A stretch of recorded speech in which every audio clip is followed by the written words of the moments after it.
Reels, Shorts, Stories, everywhere you look, short videos have taken over social media. And right now, there's one platform that dominates: TikTok. I'm scrolling every single day. I do scroll all the time. I'm checking constantly throughout the day. I'm fully addicted to TikTok.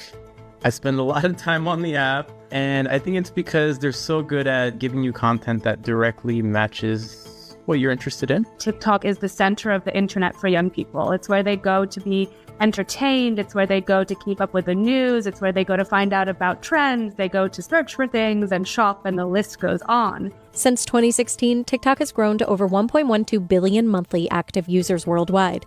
In the US, nearly 118 million people use TikTok frequently, spending an average of 108 minutes per day on the app. I'm properly consuming content on TikTok, yeah. At least 3 hours each day. That kind of engagement has made short videos a multi-billion-dollar industry. Now platforms like YouTube Shorts, Instagram Reels, and even LinkedIn are racing to catch up.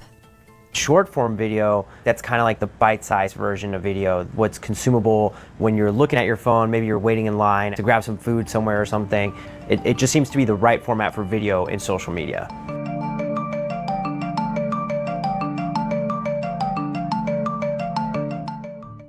And the algorithm is also what has drawn and continues to draw a lot of especially aspiring creators to the app. They went all in on short form video when others weren't really touching it. Famously, Twitter had short form video first with Vine, but for whatever reason they gave up on it. And so that created a vacuum that TikTok really went into, and definitely the algorithm that they have seems to do a really good job at understanding what folks are interested in, and that has been difficult for others to replicate. But why are these videos so addictive? It comes down to three key factors: speed, personalization, and infinite scrolling. I love that the platform feels like a very strong community. The algorithm is really great at spreading information quickly and things that are relevant to you. Generally, when I speak to teens, what I hear from them is that they feel like the videos that they are being shown on their feeds on TikTok are particularly compelling. They feel like TikTok has a better sense of what they want to see than they do themselves. Unlike traditional posts or long-form videos, short videos deliver quick dopamine hits, a fast-paced mix of entertainment, education, and trends that keep users engaged for hours. Infinite scrolling in short form is a method where just capturing your attention becomes the important thing, and doing so in very short bursts. Whereas in the past, entertainment, TV, radio plays, they're about capturing an audience's attention by being interesting and grabbing your attention to go on the journey of that show or that particular play. Whereas now it's almost as if we can just get a few seconds of your attention and lock you into this, and then we'll send you another thing that you seem to like through the algorithm. The numbers tell the story. TikTok's success has forced many other social media platforms to adapt. Meta-owned Instagram launched Reels in August 2020. Google-owned YouTube introduced Shorts in India in September 2020 after the country banned TikTok, and it launched in the US in 2021. Facebook followed with its own version of Reels that year, and LinkedIn began experimenting with short-form video in early 2024, hoping to tap into the format's popularity for professional content and industry insights. I have been using YouTube Shorts a lot, the past few months especially, and even just in the past month, my views have been up over 700%. So I do think it's becoming a lot more popular. I think Meta launching Reels and YouTube launching Shorts, it was smart for them to, recognize that short form was taking off, especially when it happened, which was in the early, part of 2020 when pandemic lockdowns began and people were looking for things to do online and on their phones. I do still think that they're behind compared to where TikTok is, but it's better to have some sort of offering here than nothing at all. Videos on Facebook and Instagram now represent more than 60% of time spent on both platforms. Reels alone makes up 50% of total time users spend on Instagram and are reshared over 4.5 billion times a day on the platforms. To attract more creators, Instagram has doubled down on Reels with new tools such as 3-minute Reels, trial Reels, and more editing tools. Meta's head of Instagram, Adam Mosseri, hinted in the past that Reels may even become its own app, but Meta did not give a time frame on when or if this will happen. As competitors try to catch up to TikTok, the Chinese-owned app continues to evolve with features like TikTok Shop, longer videos, and more analytic tools for influencers. Meanwhile, LinkedIn is testing a new TikTok-style short-form video feed. creators on LinkedIn are monetizing through multiple streams of income: brand partnerships, speaking gigs, client leads, courses, and digital products. There's a gold mine happening on LinkedIn right now. I would post a video on TikTok. The very same video will get 400 views. And I'll post it at midnight on LinkedIn, and I'll wake up to 200,000 views. And then by 3 p.m., it'll have 3 million views. And that's happened to me multiple times where LinkedIn's algorithm kind of just lets the video simmer a bit, and it can go from, not having that many views to completely popping in a similar way to TikTok's early days. LinkedIn social media creator Chapman says she makes around $10,000 a month putting content on LinkedIn. For her, the platform's professional audience makes it more lucrative than TikTok or Instagram. Right now, my income is brand partnerships with a little bit of consulting, and the impressions on there have exceeded over 70 million impressions in the last 6 months, which is something I've never seen on both Instagram and TikTok throughout my years doing this. As LinkedIn has moved from being a purely professional and job hunting site, it has become more of a hub for creators, for influencers, for celebrities, for brands and thought leaders.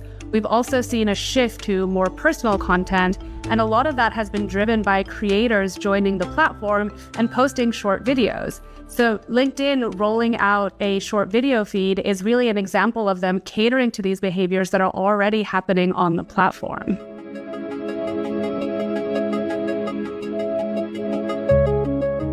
But there's a dark side to short-form video. While the content is fun, it can be addictive and comes at a cost. Shrinking attention spans, rising mental health concerns, and algorithm-driven engagement that often prioritizes sensationalism over substance. Kids need about 9 hours of sleep, depending on the age. And a lot of kids are struggling getting to sleep using their screens because the screens provide blue light that then tells your brain it's time to wake up, stay awake, so it's harder to fall asleep. Kids who have trouble falling asleep will then resort to their phone to entertain themselves to try to get to sleep. So it can affect your sleep. It's very easy to lose track of time when you're using social media. When the time is so excessive that it's starting to get in the way of other activities that would be good for mental health, things like sleep, time outside, time in person with friends and family, that's when it may become a problem. For many teens, it's hard to stop when they start using it. Gen Z, the first generation to grow up with these platforms, is already showing signs of change. Many now watch long-form content at 1.5 or even 2 times speed, struggling to sit through traditional formats. I like to multitask and watch content while I do other things. So if I'm just scrolling on my phone, sometimes I might do the 2 times speed. Yeah, 100%. TikTok ruined all of our attention spans. I don't think we can go back to long-form video content. But the concerns go beyond focus. They're spending too much time. It's too much information. That's stressful. That can be anxiety-provoking for a number of kids. Now, with a potential TikTok sale looming and global scrutiny intensifying, platforms are facing a new kind of pressure, not just to keep users watching, but also to find ways to make it profitable.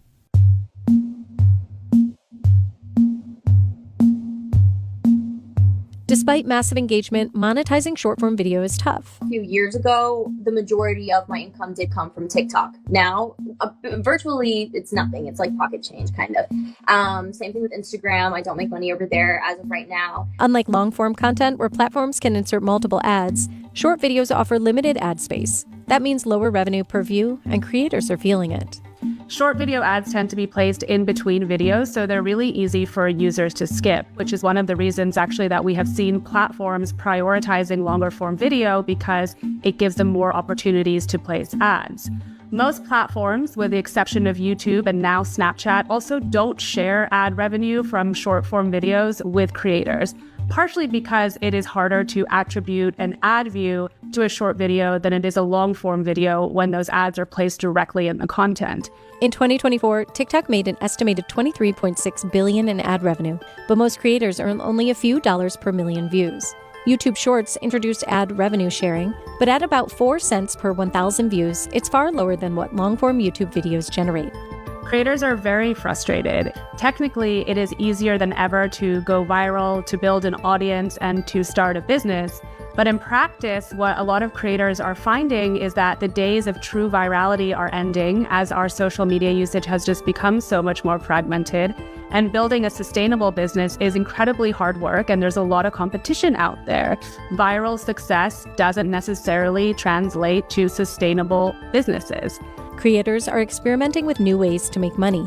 Brand deals and sponsorships are still the main source of income, but features like TikTok Shop, Instagram Shopping, and YouTube Super Thanks make it easier to sell directly to fans. Some are also turning to subscriptions, offering exclusive content for a monthly fee.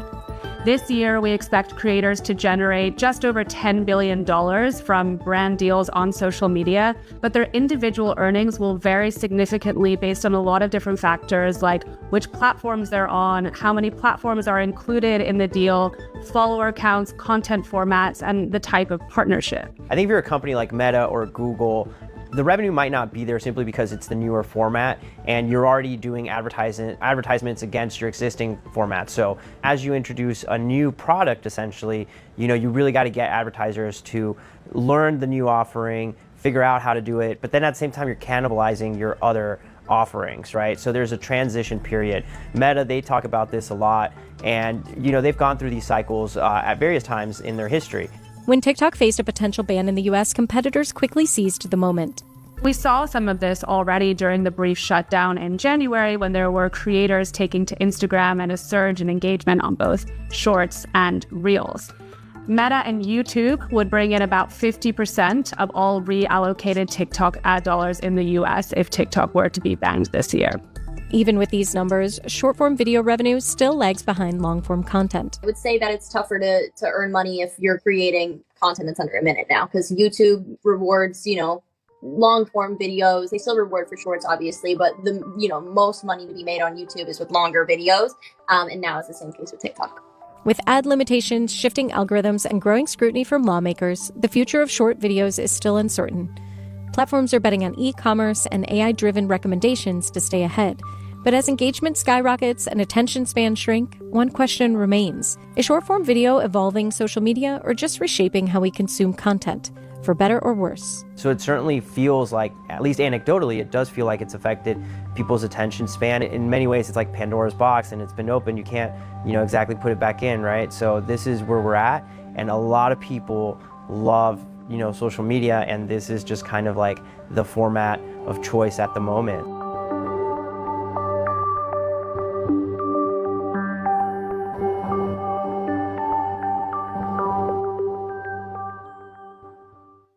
关注，点赞也行。